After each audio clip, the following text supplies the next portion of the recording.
This is NBC10 at Issue.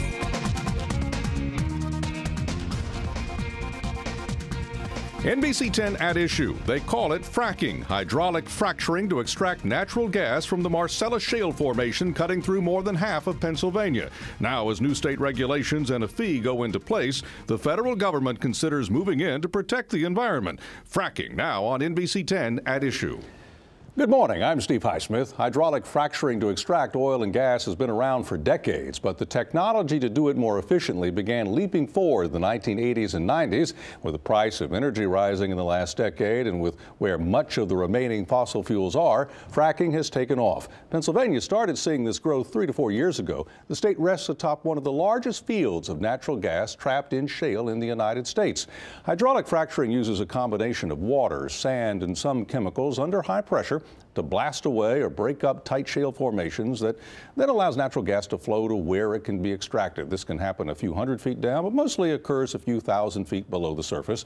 Now, with demand rising, with a new Pennsylvania state law that includes a firm guideline for a fee or tax, it's expected thousands of more wells will be drilled throughout much of the state in the next decade or two. However, it is unclear how much tax revenue will flow to affected communities or the state. The environmental impact of fracking is also not settled, and much to the dislike of the industry and the state, the U.S. Environmental Protection Agency is moving closer to invoking its authority. With me now are David Masur, Executive Director of the environmental group PennEnvironment and an opponent of fracturing, and Katrina Curry, Policy Analyst with the Commonwealth Foundation for Public Policy Alternatives, which favors it. Thank you both for being here. Absolutely. Thanks, Steve. We talked a little over a year ago. A lot's happened since then, particularly the law. So let's look at the law, Katrina. Do you see it as a common sense compromise that helps create jobs, encourages drilling, and minimizes environmental impact? Well, thanks for having me on the show again, David. And no, we don't see it as a job-creating bill. Actually, we would say it's a tax on the Marcellus Shale. And really what we've seen is politicians single out the natural gas industry, which is one of the few industries that's been creating jobs in Pennsylvania, despite one of the worst recessions in decades. And I think it's important to note that it's creating tens of thousands of jobs that are filled by Pennsylvanians mostly. It is creating wealth for farms, saving farms from foreclosure, generating small business revenue, and every Pennsylvanian is benefiting from the lower energy prices. Philadelphia Gas Works just announced recently that it's lowering natural gas prices 7% because of Marcellus Shale drilling. So it really has been a boom in the state. But you're not in favor of the law because it still has this fee or tax attached. Right, and the tax is because it's not actually connected directly to the impact. So at the Commonwealth Foundation, we said that a principal impact fee, if the community could show impacts that weren't being compensated, that they should be able to charge a fee for that impact. But what the state passed, the fee is connected to the price of natural gas, and it is littered with corporate welfare and goes to a lot of state programs that are not at all connected to natural gas drilling. As a sliding scale, too, goes up in out years and has a cost of living indexing component to it as well. Correct, so it's not a fee. David Masur, do you agree with that, or do you see this as opening the floodgates to lack of local control or floodgates to more pollution? Sure. I think at the end of the day, this bill became an omnibus handout to the gas drilling industry. It repeals environmental standards and local control standards for governments and townships, municipalities across Pennsylvania. It implemented a fee. It's one of the lowest in the country. So we actually don't think the industry will even end up paying its fair share while hardworking Pennsylvanians pony up their tax dollars. Big businesses like ExxonMobil and Halliburton will pay a fairly small fee based on this legislation. Well, I'm sure if we went through all 174 or so pages of it, that we would find certain things that each of you might say, okay, that's okay, and obviously things that you wouldn't like. So when we look at some of these, do you think that there's going to be more legislation that adjusts this? Is there going to be litigation in court by either side? Well, I think that we have seen some threats that some of the local communities might come out against it because of the zoning aspect. I think to touch on what David said, though, is that this isn't not going to have an effect. When you talk about Pennsylvania and the drilling industry, you have to look at the overall tax climate, you have to look at the regulations, and what we've seen is that Pennsylvania, by enacting these regulations, did become a little less competitive. And you have to be careful because we're not the only state that has shell drilling. You have our neighbors have it also, and so this will have an impact. The drilling industry pays all the taxes that every other industry pays in Pennsylvania, and so they certainly will be feeling the impact of this new fee. Well, let's take a look at some of the concerns that have been discussed here and in other places. First, the law takes away rights of local communities to keep drilling out. That's the allegation. Drilling for Marcellus Shale, it's also feared, may lead to local communities being unable to block out other types of drilling. Do you agree with that? Well, to be clear, every municipality in Pennsylvania under the previous law is already required to allow drilling. You couldn't stop any drilling activity in your municipality, but you could control where it goes. So you could keep it out of residential areas. You could keep it away from schools by zoning it. Which in effect is stopping it. Well, but you could put it in commercial areas. And if the industry challenged your township legally, the township would lose. So this takes it one step further and really ties the hands of townships by requiring that every municipality in the Commonwealth of Pennsylvania allows gas drilling in all zones: residential, commercial, industrial, agricultural. No place will be safe if the industry wants to come in. And maybe I can add quickly, they've defined gas drilling activity so broadly that this could affect townships even outside of the shale region, because it includes every piece of activity that comes along with gas drilling. Well, Nockabickson Township in Bucks County has expressed that very concern, and then other legislators have said, well, that wasn't the intent, and maybe this can be addressed, for example. But do you agree with any portion of that? I mean, in other words, say I'm a landowner, and someone comes to me, a company, and says, I want to drill on your property, and I say no. Can I stop them? Well, here with the zoning aspect of it, I mean, it is a very important issue. So we have the local governments, their rights to be able to zone drilling, but you also have the individual and their right to be able to lease to the natural gas companies. And we were seeing some local communities essentially ban drilling through zoning by making the setback so wide that you wouldn't be able to, and that's kind of where the issue came. But the issue is not, are communities safe? The bill that was passed, it increased the regulation significantly in Pennsylvania for environmental protection. So just to touch on that, Allegheny County, the setbacks are now, from a building, you have to be 500 feet away from a building. What that means in Allegheny County, if you were to take out that 500-foot setback in areas where you couldn't drill, like wetlands, steep slopes, there's only 15% of the land in Allegheny County that's available for drilling. So as you can tell, it's not drilling happening everywhere in communities by homes. It would vary a small portion. But can they use eminent domain to force me to let someone on my property to drill? Can the state government use eminent domain to say, driller so-and-so wants to come on your land? No, absolutely not. We're not. No. Do you agree? Well, it may not be you, but it will be someone potentially in your community if the gas industry wants to put these activities in a residential area. Then the townships under the new law will be required to come up with a way to zone for those activities in the residential area. We'll follow up on this some more, and others up ahead. Will the federal government get involved? And more on fracturing as NBC10 at Issue continues. Stay tuned. You're watching NBC10 at Issue.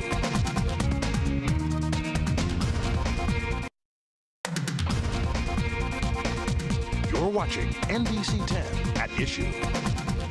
Back on NBC10 at Issue, I'm Steve Highsmith as we talk about the spread of fracking in the region. With me is David Masur, Executive Director of the environmental group PennEnvironment and opponent of hydraulic fracturing, and Katrina Curry, Policy Analyst with the Commonwealth Foundation for Public Policy Alternatives, which favors it.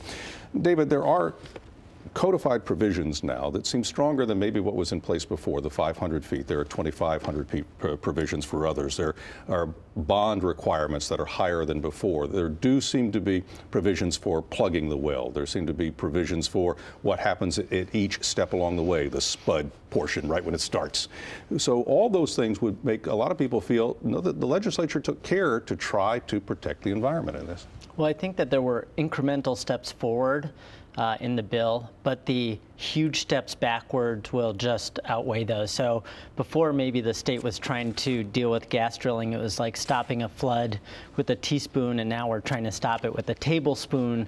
But when you've opened up every municipality in the Commonwealth to allow drilling and drilling activities in every zone, these incremental steps forward will just be blown out of the water. And many experts would argue they're just not strong enough. Well, let me ask you about a provision I call the doctor provision, and it's in subchapter B, section 11. It says, and if we could take a look at a couple of sentences culled from that.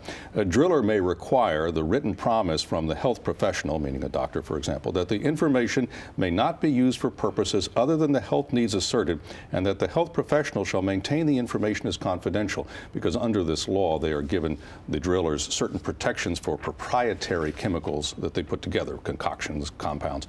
And it goes on to say, for example, that the operators and others will not have to disclose chemicals that are not disclosed to it by the manufacturer, the vendor, or service provider to that operator.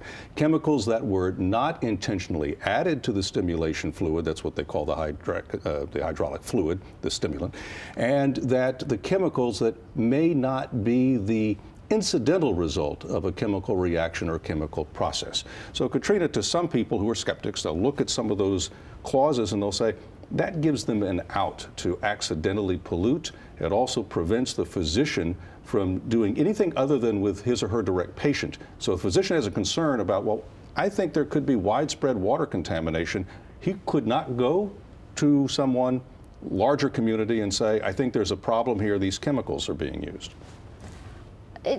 To be clear, the drilling regulations in Pennsylvania are some of the toughest in the nation. I mean, we have a world-class drilling program, and I think when you look at technical language, it does get very confusing the way that it's written. But Pennsylvania does require that all companies report to the Department of Environmental Protection all the chemicals they use. Basically, we say it's like their fingerprint. So the DEP will know the volume, the concentrations, what can happen when they're mixed together. And they also are now have this site called Frack Focus, and that'll be available for people. Now, there is proprietary information, and that's not really a dangerous amount of information. That is just so the company kind of trade secrets, but the pertinent information is known and is available to keep Pennsylvania safe. But is the doctor in danger of being sued if she were to go to the local township board and say, I have a patient who has a certain level of benzene I think is not safe in the system, and I want to be able to say this out loud, and I think you need to investigate, you know, the other wells in this area, because I think there could be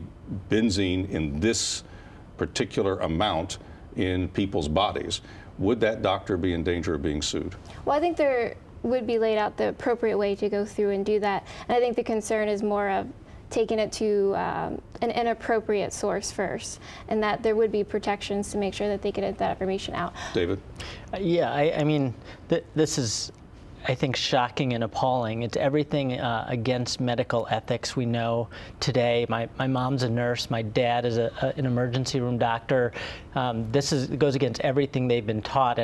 But maybe they're just trying to prevent that doctor from either abusing the information that he or she has so that it keeps drilling out of their particular neighborhood, or that they just don't want him to go to another driller and say, hey, give me $50,000, I'll tell you what that compound was. Mm-hmm. I mean, maybe that's all they're trying to do in this thing.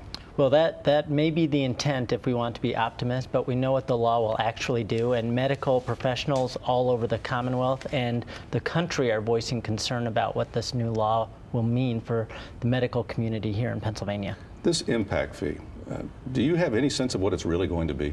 Sorry, I have to shift back, because I think we can't lose focus that Pennsylvanians are not at danger because of what was just passed. And I think you can hear David say that there are medical professions or there are studies, but the leading experts in these industries have said that drilling is safe, and that is what studies continually find.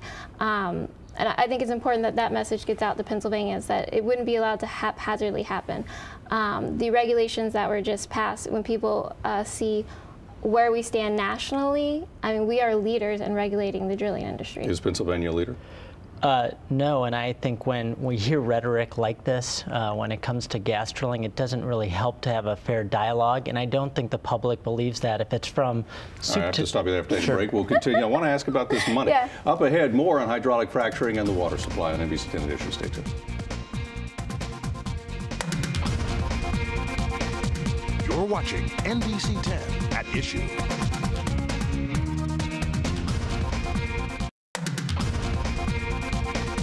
You're watching NBC10 at Issue.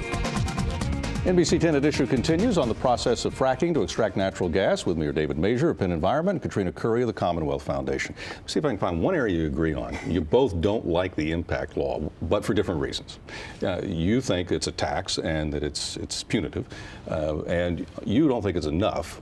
But there's a legacy fund created as part of the revenue created from this, and the money in the legacy fund would go to watersheds and to greenways and to other environmental efforts. What's wrong with that? Well, there are a couple things. One, there's not enough money, and it sounds great when you say it out loud, but when you actually dig into the details and look at how much money is expected to come in and that the law is trying to direct to environmental programs, it's actually not tenable based on what the governor is predicting the fee will raise. So the governor is saying it'll raise $15 million, but somehow they're going to give $20 million to Growing Greener funds. You think they're going to cut other parts of the environmental protection effort in the state and just use the funding from this to make up the difference? Well, I think you'll see two things. One is that there's not enough money to go around that they're trying to allocate, and then the other thing we've seen is the governor, the same day the state Senate passed this bill, the governor announced that he's dissolving the Keystone Fund, which is $38 million that goes to environmental protection. Let's get back to the impact fee for a moment. So now, you don't like it for the reasons you stated earlier.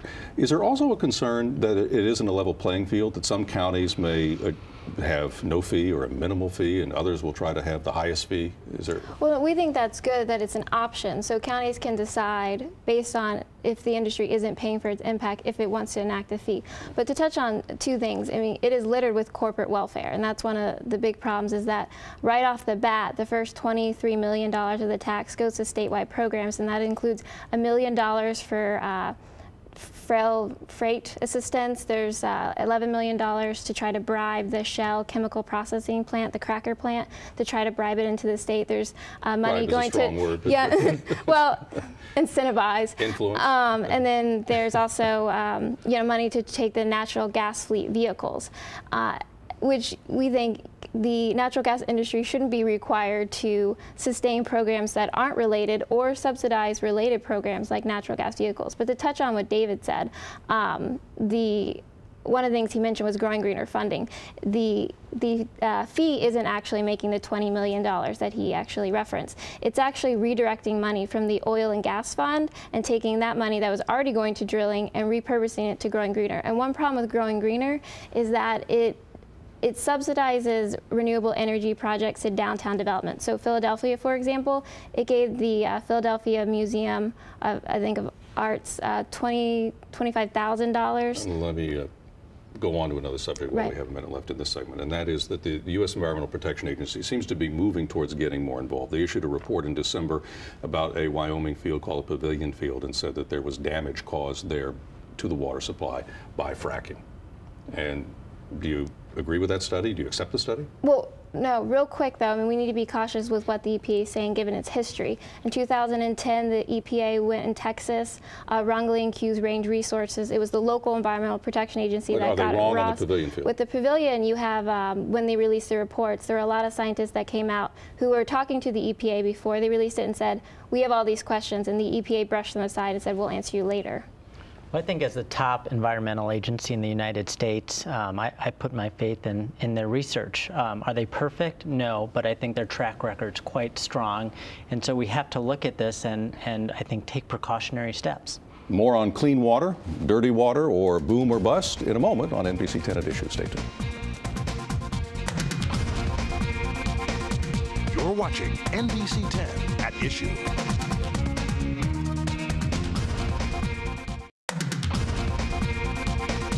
You're watching NBC10 at Issue. Back on NBC10 at Issue with a fresh look at fracking now that the new Pennsylvania law is in the process of going into effect in about a month or so, and that the EPA is taking a harder look at hydraulic fracturing around the nation. Do you have any concerns at all, or are you happy with where the pipeline process is, how those communities are affected, whether storage is fine, whether disposal is fine? Well, I think with the pipeline, it's important for people to understand that right now the majority of gas that's being drilled and taken from Pennsylvania is actually going to New York. So it'll be good to have a pipeline in place so that we can actually keep a lot of the natural gas here. I think the Philadelphia Inquirer did a great story on the lack of reporting and information that the public has when it comes to safety standards, and especially in rural Pennsylvania. So I think we have a long way to go to make sure we don't have any real accidents take place across the Commonwealth. Of the water that is used, how much of that is recovered? The majority of water that comes back up right now is being recycled. So we're not actually having the water. What happens is when water comes back up, it can be recycled and reused by the industry, or it can go to a facility that's licensed by the state, like Eureka and Williamsport, that can treat it to safe drinking water standards, or they ship it to another state that does injection wells. In terms of the treatment facilities, are you satisfied that what comes out of those facilities is potable? Well, no, I think we have a long way to go. I think the industry touts recycling, but when then you push back and say, if you're doing it, why don't we just require all of the water to be recycled? The industry opposes that. So they're saying one thing out of one side of their mouth, and then they're saying something else out of the other side of their mouth. So I think we clearly have a long way to go to make sure that the water is properly treated and that the industry is recycling all of this water they say they are. Last time you were here, you each had ideas about the companies that were involved. There's so many different companies. Are you satisfied that every company meets a minimum standard? Well, just to be clear, when we say it's recycled to drinking water standard. So it cannot go back into Pennsylvania's waterways if it is not safe. About the companies? Yeah, and I think with the company specifically, that it is so important that we have a very dedicated DEP staff like we do, who's holding them accountable. Well, earlier this week, there was a conference and many of the largest gas industries were meeting and publicly voicing their concern that many sectors of their own industry have created this mess where between the pollution and violations, they've lost public distrust. So when you have the industry saying that, I think there are still huge problems in some sectors. I have to leave it there. Thank you very much for taking the time. I know there are other concerns, such as whether or not people who believe that there's pollution have a window large enough to respond to that, and who proves it, and all those sorts of things. Discussion goes on. That's it for this edition of NBC 10 at Issue. I'm Steve Highsmith. Thanks for joining us. Have a great week ahead. That's one of those things when you have